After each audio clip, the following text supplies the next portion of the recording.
Bonjour à tous, bien vous voyez, mon petit bélier miniature était petit, et puis j'en ai fait un encore plus petit. Il n'est pas tout à fait terminé, il me reste à faire les joints, mettre la visserie, et surtout l'essayer. Mais normalement, je pense qu'il ne devrait pas y avoir de problème, j'ai réussi le batteur impeccable. Je ne sais pas si vous voyez la différence de taille qu'il y a entre, si vous me voyez ma main sale, voilà, je suis en train de travailler, je n'ai pas les mêmes propres, voilà. Vous voyez, par rapport à un doigt, et j'ai des petites mains moi, en plus, vous voyez. Donc, voilà, c'est vraiment de la miniature.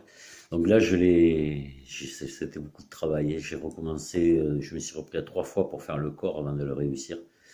Je l'ai carrément fait dans un bloc de laiton, carrément. Donc il y a juste que l'entrée et la sortie qui sont soudées. Tout le reste, c'est d'une seule pièce, hein, voilà. Donc j'ai percé à l'intérieur pour faire les. Enfin, tout est réalisé par perçage, hein, voilà. Il n'y a pas de soudure, hein. Contrairement à celui-ci que j'avais fait en plusieurs fois, voilà, en plusieurs pièces.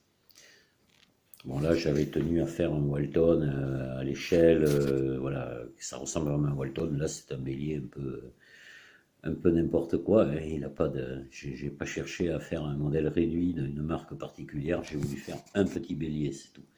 Voilà, donc maintenant, la prochaine vidéo, vous allez voir les essais de cette petite machine. Si vous les voyez pas, eh bien, c'est que j'aurais pas réussi à le faire fonctionner. Voilà, tout simplement. Mais bon, il n'y a pas de raison, hein.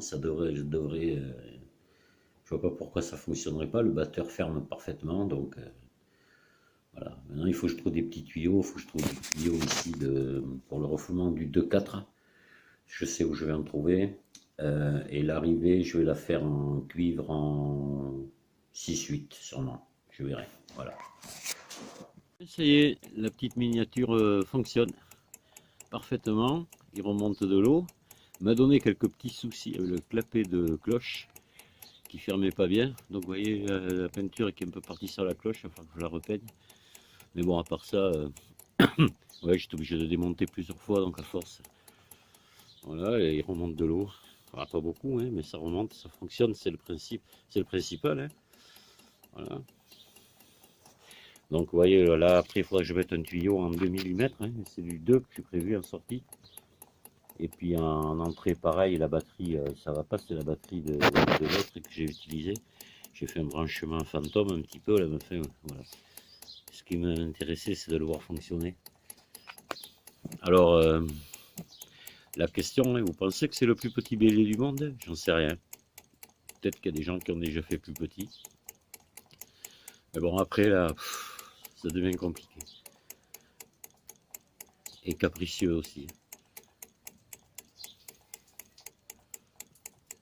Voilà, je vous laisse encore le regarder quelques secondes. Puis je vais vous laisser. Je sais pas quel sera l'objet de ma prochaine vidéo. J'en sais encore rien. Peut-être ce petit bélier installé dans une maquette, enfin avec une source alimentée par une pompe d'aquarium, un petit peu comme ma maquette, ce que je voulais faire, hein, ma maquette de bélier que j'avais fait, mais là en plus petit, pour que ce soit facilement transportable. Voilà.